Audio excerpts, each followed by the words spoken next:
the beginning, katulad ko ang marami, I didn't really believe in network marketing.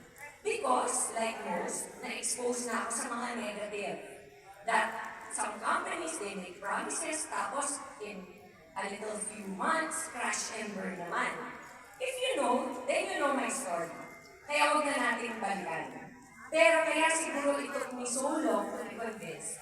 Kasi ako yung klaseng tao na naniniwala sa proof, hindi sa kwento-kwento lang. Kailangan personal. In short, sige nga, patunayan mo. Pag napatunayan mo, go ako. Wow! This is where napatunayan talaga. Dito talaga nakita ko first hand ang proof. Nakita niyo na rin ba ang proof? Yes po. Kaya ayan, na-curious tuloy ako.